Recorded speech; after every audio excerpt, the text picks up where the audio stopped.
better than my perception, my ego is like they doing better than me. But like that creates what separation. Did that do? Right. Yeah. That creates separation inside of the conversation. But they become like one-shot wonders. Yeah, I can see that.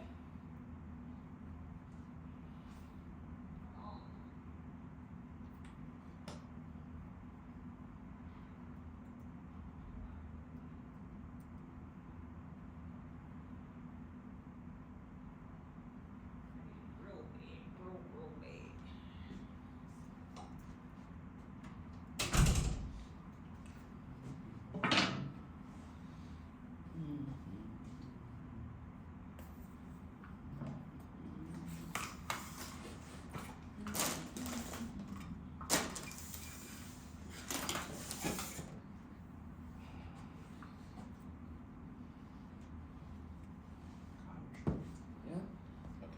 Ready? Yep. We're on recording? Excellent. Good morning, and welcome to... Hello, and welcome to our next episode of Building Brilliance Book Club. I'm your host, Brian Wilson. I'm Javada Hill. And we are here discussing the next book, which is Good to Great by Jim Collins. And I am anxious to jump right into this book. There were thoughts, concepts. So this is a guy who got a team together to analyze historically companies that went from what he calls good companies to being great companies, like mega companies. And what they found as the ingredients on how these companies went from being just mediocre, trudging along, making some money companies to being like mega companies. So the concept that he talked about being a level 5 leader, I try to apply anything that we read to our business. Right. And when he started talking about level 5 leaders, okay, so we're, for the sake of wording, small business owners. Because you don't like when people say that for the sake of wording. Yeah. I hate that. Don't put me in a box. But that's what we are. And in that, how do we become level 5 leaders? Like, is it possible? Is it possible as an independent to muster enough excitement, drive, and momentum to be a level 5 independent agent? No. Independent agent. Because I'm going to say no based upon Jim Collins' point of view to have, it matters on who's on your bus. And if you're an independent agent, you just driving the bus. You don't have nobody. You driving the bus, you putting the gas in, you a passenger. Yeah. You're everything. Yeah, so to answer the question, I would say simply no, because you are the top 5 people around you. You are your team. Who do you have around me that's charting the path with me? I am the navigator. I'm everything. Too, but I'm also carrying the people on my ship. So you can't be a top 5 by yourself. Yes. So with that, because you really can't be a top 5 by yourself, then I turn to the mirror, because remember he kept making that comparison between looking out the window and looking in the mirror.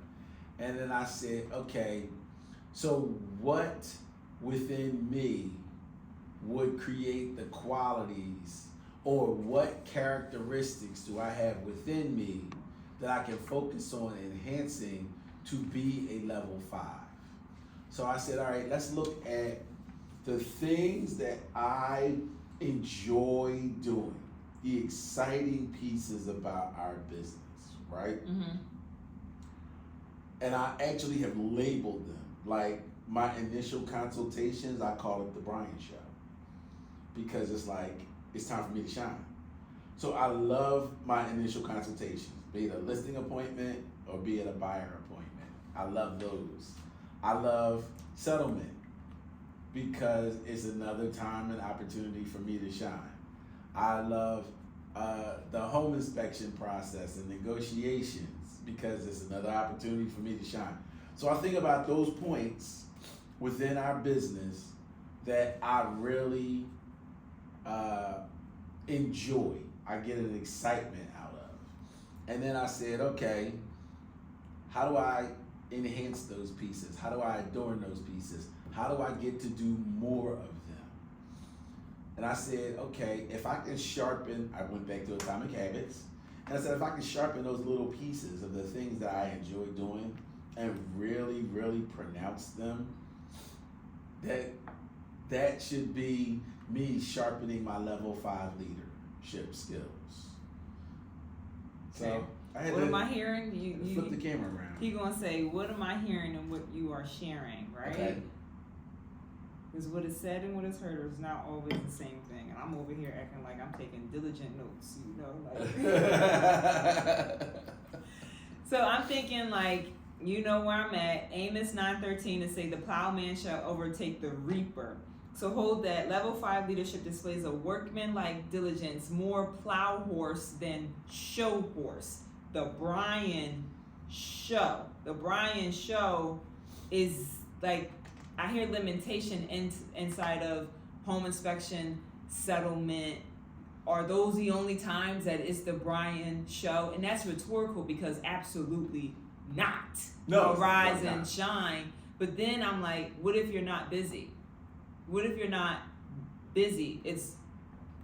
And we don't have a settlement and we don't have a home inspection.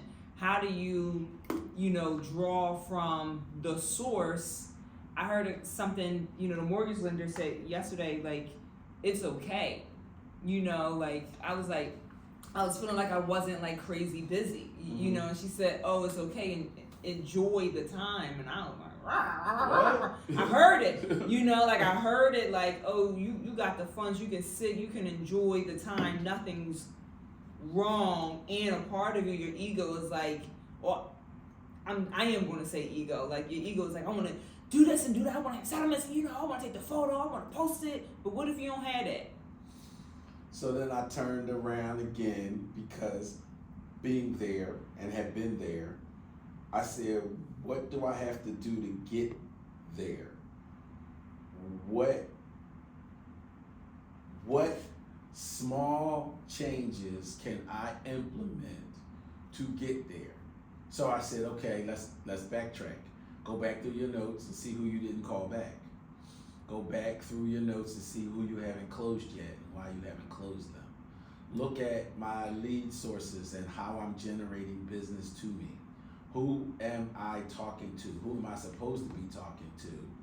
So I went back and I started charting my contacts, how many people I talk to in a day. So I wrote them down. I actually have a chart where I write down every person that I talk to in a day, or I'm supposed to. I haven't been as consistent with it as I need to be, which is one of the things that I need to sharpen, so that I consistently have people that I'm talking to. Yeah, it's consistent. You get into the rut of like, oh, I'm closing, I'm doing this, I'm doing that, but then you forget the lead gen. Right. And then it's supposed to be like a cohesive thing. I'm closing deals and I'm also lead genning. I think I like that he talked about like taking responsibility, not being the observer, because when people on the outside, they see a breakthrough, but they don't know the user experience inside of what we're doing. We keep showing up, we keep reading, you keep showing up, you just see the iceberg. Yeah, you just see the top iceberg. half of the iceberg. So chapter 3 is first who, then what. I'm on this because the bus, and you talked about this too, like who have I not spoken to yet? Yes. If I'm in not even like a rut, but that's the word that I'm coming from, because it doesn't necessarily have to be, oh, I'm in a rut. Wherever you are, there you are. Mm-hmm. Like, and it's,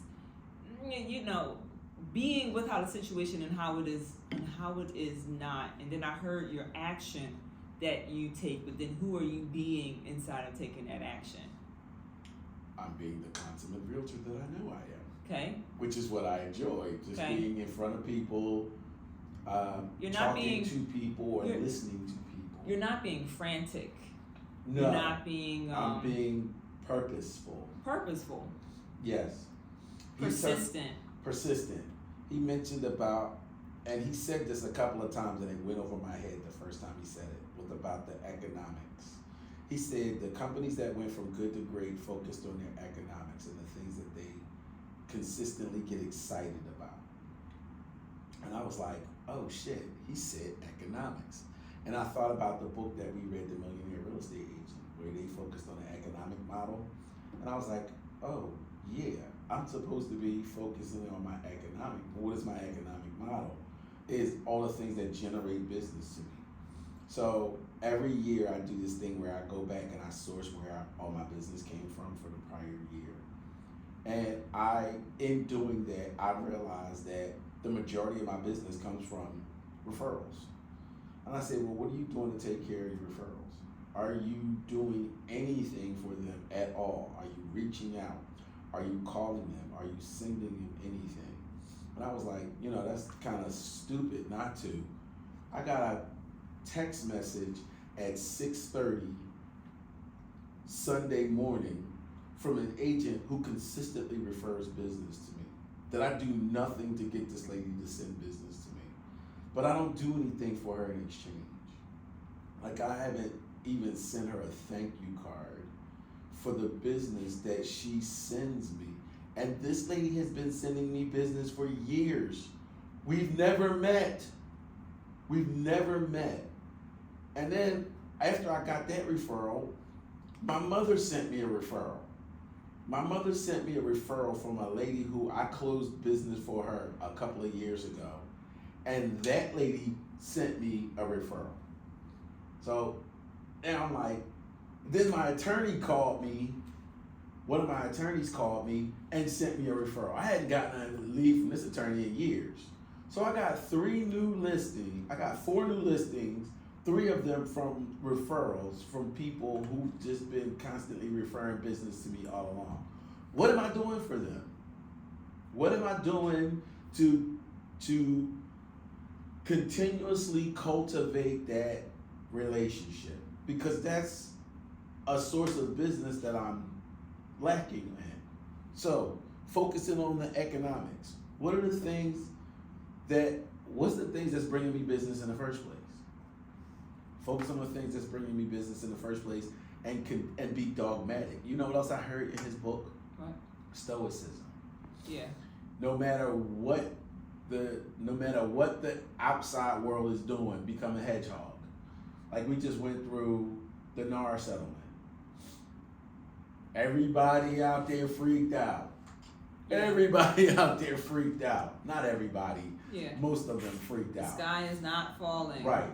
The smart people said, okay, this is an opportunity for me to make more money. This is not a bad thing.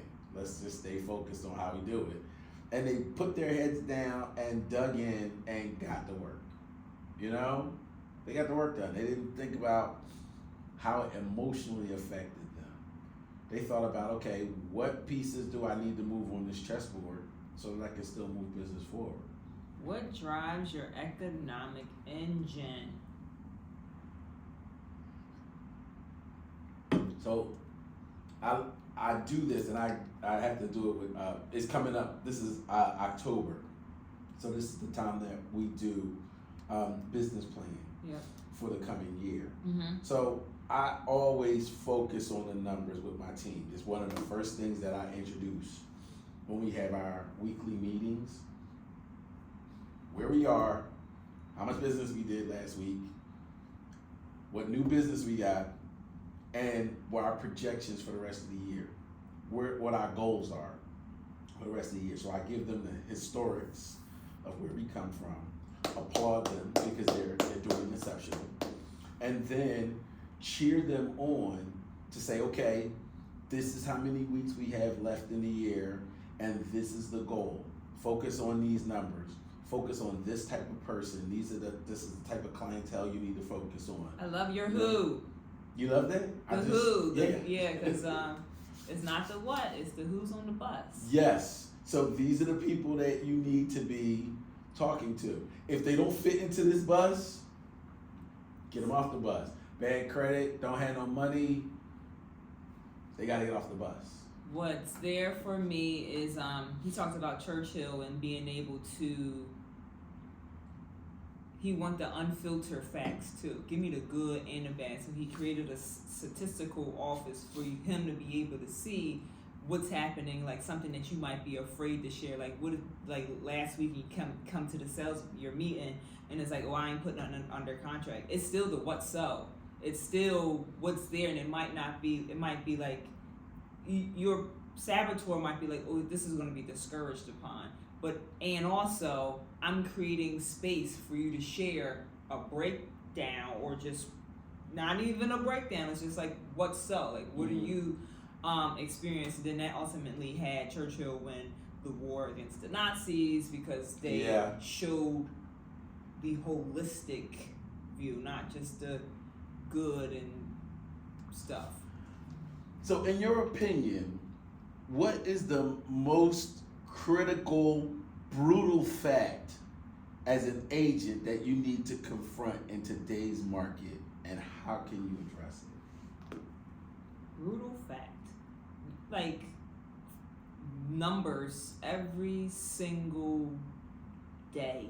I don't know if it's brutal, but to me, like it's at top of mind. It's at top of mind. Brutal fact. Shifting in the marketplace. Things that you don't have any control over, but like Henry Ford was successful in a depression. It doesn't matter what's happening in your external forces, but it can be brutal. Yeah. And shifting, like he talked about Walgreens. He, as in Jim Collins, talked about Walgreens and how they differentiated themselves, and he said, I'm going to go for my highest price point customers. Like, just that. You went, I don't know, brutal shifting. I went to the DEI conversation yesterday, and this, I kind of been in the space of like Hispanics and stuff. Okay. And I feel like that might be your next group of clients. They are like buying como houses. Status. Yeah, como está. Muy bien. So, what shifted for me, and I was actually like excited yesterday. We're all in a network of conversations. So then we're shifting your language inside of those conversations, and we have the technology to be able to like go back and forth. So I got like a whole text message conversation of like, how do you say copy and paste? What did they say? What does this mean? And like your phone can like translate, but I didn't have the opportunity to say it, to use it until like, I started getting like Spanish people, and I ain't gonna give up that deal. Like Spanish people are buying houses quicker than black people. You know? Hey. The brutal facts that I had to face. So I go back to something that you always say, from 0 to 1. Today I woke up, I said I have no business. Even though I know I got all this business, but I act like from a mind frame and perspective of I have no business. So what do I have to do today to generate business? So I have a listing. I have 2 listings that I need to go get, and I've been behind on it. I've got another client that's got several listings that I need to connect back with to get the paperwork together. I'm not even thinking about what's in the pipeline, what's getting ready to settle.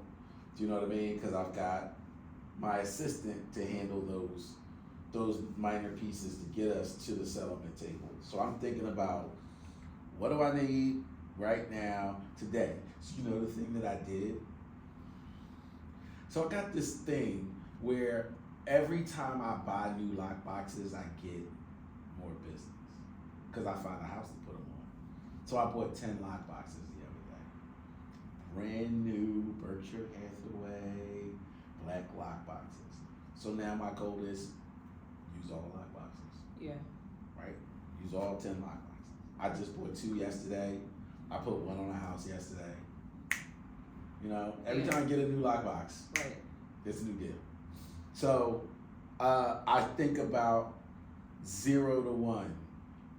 The brutal fact that I face is all the external stuff. This is October. Next month is Thanksgiving. We're in the middle of elections. The interest rate conversation is still a conversation.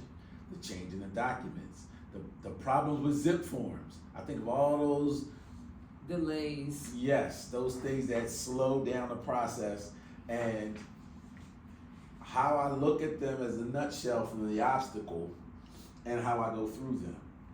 You know, now I'm not sending listing contracts to people to DocuSign. I'm actually meeting them face to face so I can sit down and explain some of the changes that have taken place and getting everybody sign off on it in one shot. I'm trying to be more intentful about the paperwork process so that I get everything that I need in the beginning versus having to run back to go get the seller's authorization for the mortgage payoff because you need it, you know?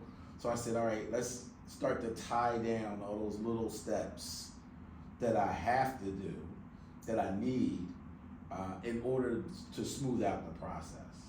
So that's the brutal facts that I'm facing right now, is all of the external factors, all of the changes that have been thrust upon us, and how to maneuver through those changes. That's where I got to. Okay. You're using a culture of discipline. Yes. You're disciplining your mindset, you're disciplining in your actions. Oh man, he mentioned Viktor Frankl. I was like, you mentioned Viktor. I mean, he put me in this mindset of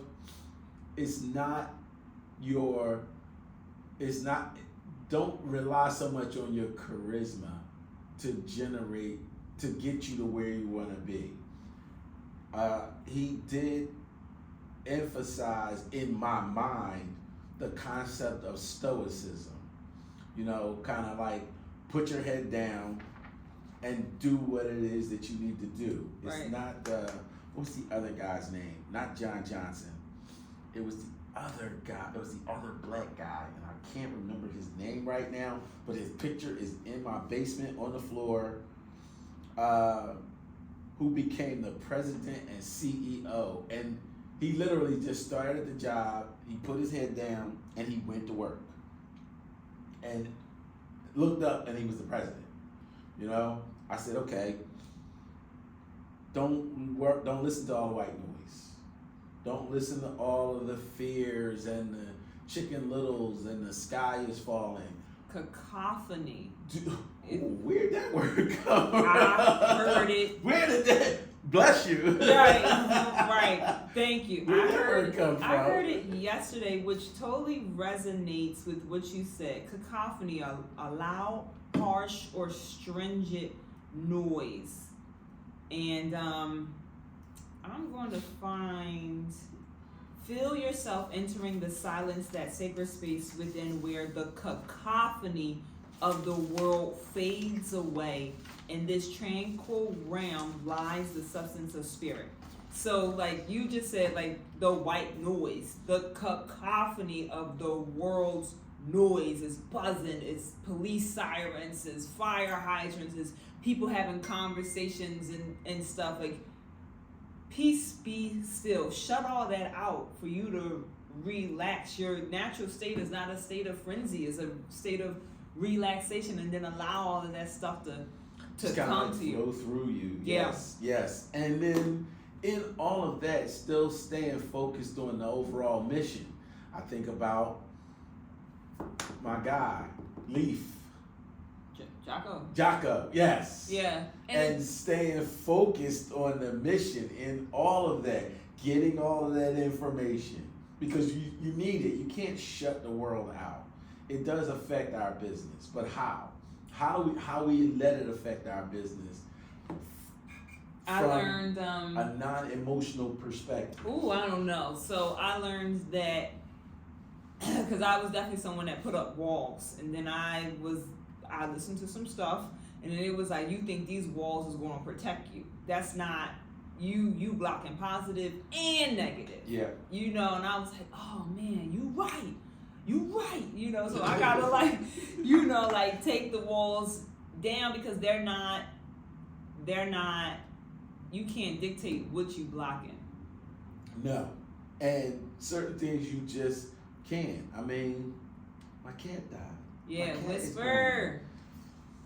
Rest in peace. But I got myself together. I got through it. Well, I can't say I got through it. I'm getting through it. Yeah. And I'm using it. I'm still trying to spotlight the positiveness and in still remembering the happy moments with Whisper and using those memories to propel myself forward, you know? Psycho-cybernetics, you know? He talks about all the happy points. I still remember that time I had the first inviting Whisper into the house, and I said, it's a mouse in the house. If you get the mouse, you can stay. And I came back down the next morning, and the mouse ran from under the refrigerator, and Whisper jumped on it. Like, he literally jumped on his mouse and started beating the mouse up by the back door. And I was like, oh, get him, get him. From that point on, no more mouse issue. Yeah. You know? And I was like, okay, cool. So I think of all of those funny, happy moments with him. Right. You know, and I use them even when something hits me and I'm like, damn, Whisper. But I turn around and go, okay, how would Whisper handle this? Like, I'm in this right now. I'm in this, what would Whisper do? Which is a weird place to be. But I'm using all of that to continuously help me focus on how to propel and move my business forward. So we're talking about the will, the flywheel. Like, you know, Jesus take the wheel. How do you motivate your team if they're feeling demoralized? Not just you, but like a pragmatic commitment to excellence process will keep the company on track for the long haul. If your team is feeling demoralized and stuff, what do you do to encourage your team? So I consider myself a comedian. I always like to keep them laughing. I always like to present new challenges for them. I recommend they talk to strangers. I try to put them in situations that are a little uncomfortable for them so that they can stretch, so that they can look at and focus on something other than themselves. In our business, we have to help people. And in helping someone else, we really find out that we're helping ourselves, you know? Because it's so weird how you come across people who are in similar or opposite situations that you are in, like mirroring a situation that you are in. And in helping them, you really are helping yourself, you know? Which is why I was like, I look at people who are not so much clinically depressed, but some of my friends who are, you know, down or in negative mindsets. And the first thing I say to them is, go help somebody else. Go help somebody else that's in a worse situation than you. Sadness is looking at yourself. Joy is looking at something outside of yourself. You gotta go and look at other people. You know, I get up and go help the neighbor across the street by sweeping their front steps. You know what I mean? Look at somebody other than yourself. So, I love my family. They get on my nerves sometimes, but I love them because they can drag me off my square to do things for them that I don't want to do. Right. Or I may be in flux with a deal and I need to step away, and my daughter will just call me out the clear blue sky.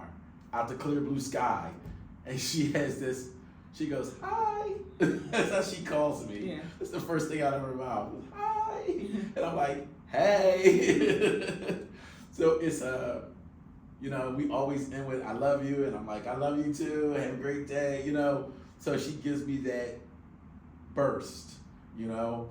She's adopted our my work ethic. So She gets up, she gets dressed, she does her morning routine, she gets to work on time. She's reading Atomic Habits. Very nice. I'm like tripping. She just got finished reading the 4 Agreements. Miguel or something. Yes. Mm-hmm. So she just got finished reading the 4 Agreements, and now she's going to read Atomic Habits. A friend of mine just got finished reading The Power Broker. Right. Couldn't believe it. So I'm loving the effects that I'm having on other people. You know? Yeah, I saw something on TikTok the other day, and it was like, you never know who is watching you, and they watch you, and they ain't gonna say nothing. Also, They won't. So keep being you. Yeah, keep going. Keep shining.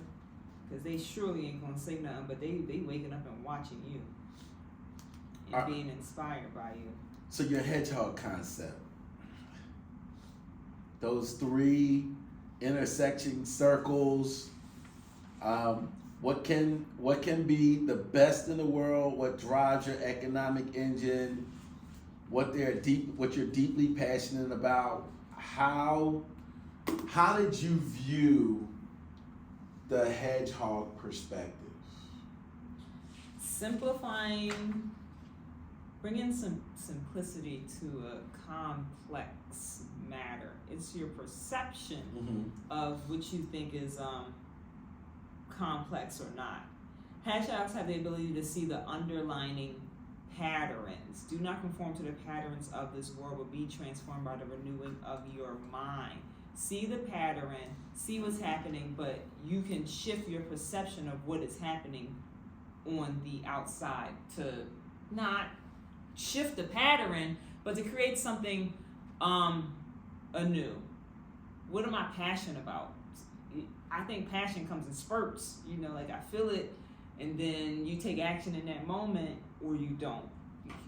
John Johnson and, you know, Prince, and he was like, "Oh, I gotta act on this at 3 a.m. because if I don't, it's gonna go to Michael Jackson." Oh, remember that? You know, like I think about, you know, not Chris Tucker, but we are all in our dreams. Like, wake up, you are creating this whole experience. Not that you're creating this pattern, but we all live inside of our loop. So what can you do differently? Or maybe I won't go to the office. Maybe I'll go to a coffee shop. Like what? Maybe I won't drive. Maybe I'll take the L. Maybe I'll take SEPTA into work. It's just like changing something small. Passionate. I mean, giving. But I think I'm in a space of like, you gotta appreciate yourself more than anything. Like, I don't know if this will be passionate, but I give blood. I can give blood. And I'll be like, oh, this is going to restart my body. I need to do this for my system. Maybe this will like jumpstart. People are appreciative that you give blood, but I'm not always appreciative that I did it. And I'm just like, I should have given blood because I'm not trying to make it transactional, but I'm trying to like restart my neural system. Okay. The red blood cells to take it out to restart the chemical, maybe the chemical imbalance, so I can yada yada. Okay. Giving, like you're supposed to like give yourself away, die to yourself, die to who you think that you know yourself to be. I think I'm kind of like passionate about that. I don't know if it drives, but the diagram say that they all connected. Like it drives. Giving blood drives the economic engine. Like maybe I'll fast to jumpstart something, like get it out. This might come out by prayer and fasting. So if I do this to my body, because I'm in control, maybe it will have an impact on my financial market because I'm the source. I am the business, all of it. We're all the business. And I think about my team, like how do I motivate my team? And it's mainly sometimes around like creating content and telling stories, and then I bring them in and then we collabing on a post, and I like when I hear that people went up to them loving not what I created, we created, right. But I created it and you loved it because I shined the light on you. Now you have content. Now people are coming up to you by just being in my atmosphere. being kind of like fully self-expressed. And what can you do, what you can be the best in the world at. Who says that you're like, how do you know that you're the best in the world? I don't know, because then I would start to get into like comparison of like, oh, how do I? Yeah, this book did a lot of comparison. And I don't, because then if I'm inside of the conversation of comparison, I'm making myself separate, and we're supposed to be all like connected to each other. But I see somebody and I'll be like, they doing better than me. It's not the truth. Wealth is what you don't see. You don't see everything. I think I shared this last week, but they was like, you want their body, you want their smile, you want their hair too. You just see, you want their tax accountant. Yes. Like you just see one thing, but they might have like lost a child. You want that? Like you don't know about that. You know what's funny about that? So I just saw that agent that closed a $3.1 million deal, Mm-hmm. and I'm sitting there going, oh, yeah. I'm like, the first thought of my mind was, when you talking about comparison, I was like, how do I get there? And I was like, but that's not you. I said, what is it that you do that you're good at, that you enjoy, that you can do on a consistent basis? So when I looked at this, the hedgehog concept, I thought about what it is that I do the best, and I said, the Brian Show. I said, well, what are your steps and routines? So like, for me, it goes back to Atomic Habits. It's all in my preparation. I want people to be close to me, so I try to smell good. So I make sure I smell good before I leave. I want to be presentable, so I try to dress well before I leave. I want people to listen to me and have dialogue with me. So I've learned to, through Charisma Myth, listen with intent. You know what I mean? In order to be able to share. So listen first, gather your information, and then share. My economic engine is the part that I said that I needed to sharpen, which brings me back to all of the referrals that I keep getting and all the different sources of referrals. How am I taking care of them? How am I speaking to the engine that's fueling my business? So bringing all of those parts and pieces of the puzzle together for me is the hedgehog. The hedgehog concept is not a goal, strategy, or intention. It is an understanding, in italics. It is an understanding. Greater is he that is in me than he that is in the world. You look at somebody else and feel separate. Like 90K, you just got 90K, just like that. 5K. Okay? I did like the that. math. All right. I know. Just like that. Like easy. But then I think of like appreciation. I think you went here like that's not how I track my business. So you appreciate it. You brought value to yourself compared. Like it was a split second where your heart could have tanked and like, man, I wish that was me. Right. You start spending the money in your head, like. Oh, it was going. It was going. I was at the car dealership like, hey! Yeah, with ease and velocity. But then I think of like, you gotta have a purpose for the money yes, too. You gotta know what you want to spend it on. And yeah, you do. You can't. He got 4 kids and a house and a wife. You want that too? You looking at one thing. No. You looking at one thing, which is okay. Right.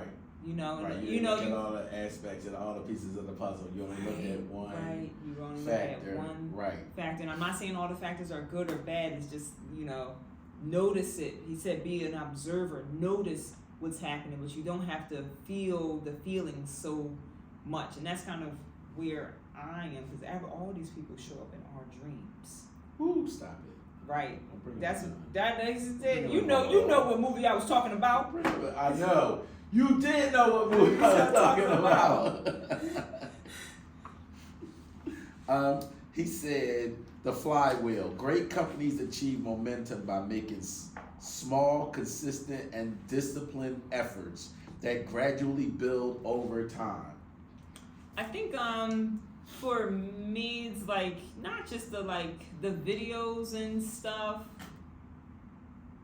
but it's consistent effort to be top of mind, to put something out there, to be fully expressed. It's not me always creating it. It's, how am I letting this stuff shine through me? The flywheel builds momentum, which I think is something to. We talked about momentum in a different book and just building it, and I feel like it's easier if you can just you just need one deal, you just need one thing. Momentum, the lockbox.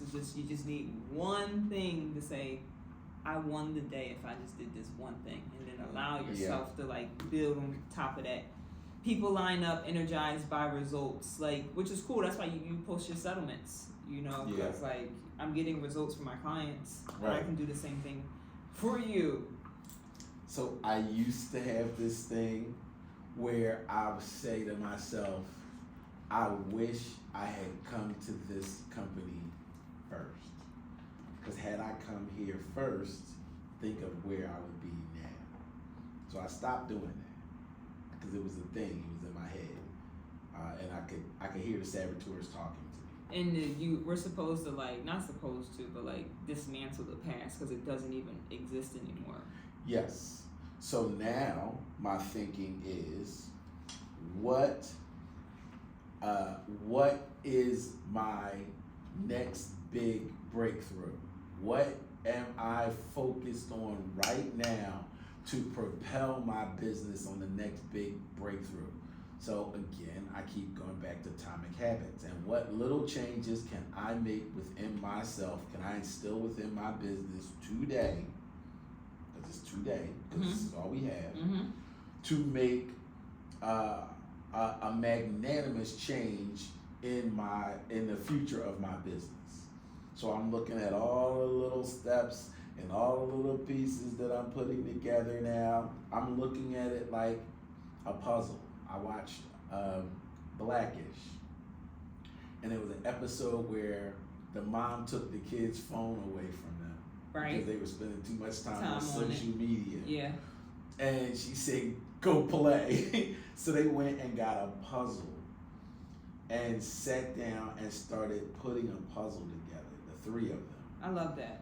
And in them putting this puzzle together, they developed a connectiveness between the three of them. They developed a dialogue and conversation that they hadn't had before.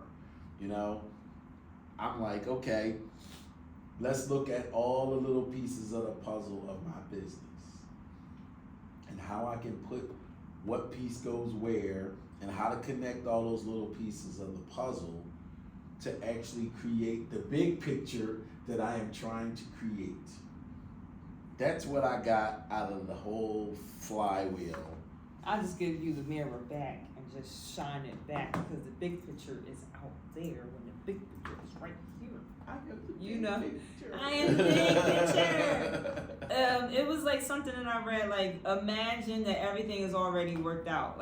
Everything that you've been waiting for, whatever, imagine that it's already worked, it's already done. And some big picture, that person that got that big picture got it all. Oh, okay. It's done. Something imagine, is it not possible that it is already done, that you are already the big picture? It is. It took me a minute to get there, and I am there now because it is already done. Right. I mean, every time I step into this building, there's nothing outside of you. I feel magnanimous. In the dream, if this is our own dream, there's nothing outside of us. I already have those talents within me. And we're not just reading these books to learn anything new. I feel like we're remembering who we already are. Is it not possible that all my problems are solved? It is. Yes. But then it's the experiencing of the problems, I guess. In the psychology of money, he said wealth is what you don't see, and he also brought up like the fees. You mad that you gotta pay the fee, but that's just a part of That's cost of doing business. right. Right. You had to get there though first. Yeah, because I was Try like, to F explain- these fees. Yeah, try to you know? explain that to a new agent. Like, Yeah. like I was with my agent over the weekend, and we were in a Wawa, and he ran into a friend of his that he knew. Right. So he's standing there talking to his friend. We pay for our food. We're leaving, and the friend walks up to him and gives him his business card and says to him, "Let me know when you're tired of paying all those fees, and you can come to my office." While you And were there. he gave him this bent up, coffee stained business card. Presentation is Talking key. about when you tired of paying all the fees. And I was thinking to myself, yeah, when you don't have any business, call me, because I'll help you generate, $1 million business, so you don't have to worry about the fees, because it's the cost of doing business. Nothing is free. You're not gonna make money for nothing. Don't something to free lunch. Don't check the free lunch law number Right. something like. Right. Don't accept the free lunch. Yes, exactly. Yes. Here. Right. So, but it was obvious that he hadn't gotten there yet. Okay. So Right. that's fine. He is where he is. So all of this book has been enlightening because it gave me a path, it clarified my beacon of direction, and it showed me how to take my business, it showed me how to break through the glass ceilings. Those perceived glass ceilings that we make, like this is where I am and this is where I'm going to be, which is not the case. There's so much more that we can do individually to propel ourselves to phenomenal heights within our own business. And you have to allow yourself to be there, to allow yourself to experience that. I think sometimes money lives from our past, like you talked about dismantling the perception of money from your generations and stuff. What do you consider big and what do you consider small? It's all part of your perception. And if you say big or small, it's a separation. Like if we created all of that, then we are 3.1. And it's allowing your mindset to get there. Find the price, then pay it. Back to what, pay the price. Pay the price to play the game. It costs to be down here, baby. It costs to be down here. We not sitting behind a Liberty Bell for nothing. We're not at Independence Hall for nothing. We're We're not having conversations in the Independence Room for nothing. Right. It's we're creating freedom inside of the conversations, and not just for ourselves, but the root. They all go back to who am I serving? It's not about it's not about me. Like if sadness is looking at yourself. Joy is looking at like the world and the abundance of like sunlight and yada yada yada. Mm-hmm. But using the hedgehog, using who you have on your bus, who's around me, using your soldiers to propel your entire team to go from good to great. That's where we are. So now it's 8:52. So you know where we are. Yeah, I'm gonna go with switch. Okay. It's not like super simple, but like good to great. It's like you're doing like switching something, and it's usually like who you thought yourself to be. Like you're controlling the narrative. You're controlling the direction. What was the book that I don't know, but like you control the navigator and like stuff and building momentum. You're just switching something inside of the examples that he used, and it's something within inside of yourself. No amount of books is going to teach us something. It's just revealing who we already are. Alchemists went all around the world and he already had everything. Just to find out it was him. Yeah, he that, had everything. That cracks me up every time. But that is like us. We don't read the books to gain knowledge. We read the books for pleasure because we have everything that we already. Yeah. We already just didn't know it. You know, we have all the ingredients. We just didn't know it. And I told myself, I speak Spanish. I just forgot that I did so. Oh wow. Yeah. You know, whatever. Geez. You know, that makes it easier. You know, it just you forgot. Look at the enhancement of your business now. Yeah. You got a whole new conversation. Right. I'm tapping into a whole nother like demographic, and thank you for That's funny. Okay. My daughter speaks Spanish. Yeah, like we had the classes. You probably speak Japanese. You still got something in you. I might be able to pull up one or two words out. Right. Yeah, right. I can listen more than I can speak it. Okay. But I understand. He said, "What is? It's not about the acquisition. It's not about the tension. It's about the understanding." What understanding? How about you? What book would you compare Good to Great to? You ready? Yeah. Man's Search for Meaning. Yeah, because what does it mean to go from good to great to you? What does that mean? I looked at how Viktor Frankl affixed his mind to control his emotions, to lead him through that nightmare. No matter what the external factors that were taking place, Viktor Frankl had control of himself. They couldn't control his thoughts or his mind given his conditions. And the sheer consistency of stoicism that he had to employ to get through that he said something in a book about it wasn't being optimistic because he said the optimist died. And I thought about that song, Be Optimistic.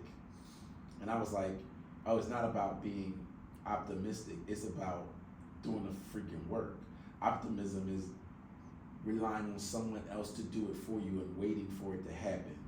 Versus stoicism, which says, put your head down, be humble, and focus. Do the things that you are best at. I'm best at my morning routine, controlling my mindset, my economic models, the things that I do to generate people to me. Focus on those things and enhance those things and adorn those things. And that consistency will help to bring you to levels that you've never seen before. That's where I got from. Really good. Good to Great was a really good book. I'm glad we took the time to read this book. So now it just kind of like moves us into the next book, which is, you ready? The next book is called Drive. Yeah. The surprising truth about what motivates us. That's gonna be good. I think it's gonna be really good. Sometimes the drive is like demonic. You want to be evil. We talked about ethics. We did. You know, we did go through the ethics, didn't we? Yeah. And core values and what is right and what is wrong. But sometimes you do need to go into those deep, dark powers to. I'm excited. I'm excited for Drive. Like, desire. We talked about desire a little bit. We did. Like, We talked about passion and all those things that motivate you. Crimes of passion. Yeah, you know, like killed them. It's always the husband. It's always the spouse. It's always the spouse. It's always the spouse. We thank you for joining us for this episode of Building Brilliance Book Club. You can find us on social media. We're on Facebook at buildingbrilliance.com. You can find past episodes on YouTube under buildingbrilliance.com. You can send me an email for an invitation to some of the past books that we've read on the book club app under Building Brilliance Book Club. I am your host, Brian Wilson. I'm Javada Hill. And we will see you on the next episode Woo-hoo! of Building Brilliance Book Club. You. Thank you. Gang, gang. Damn, I need a twerk. Yo! Good to great and to allow yourself to transition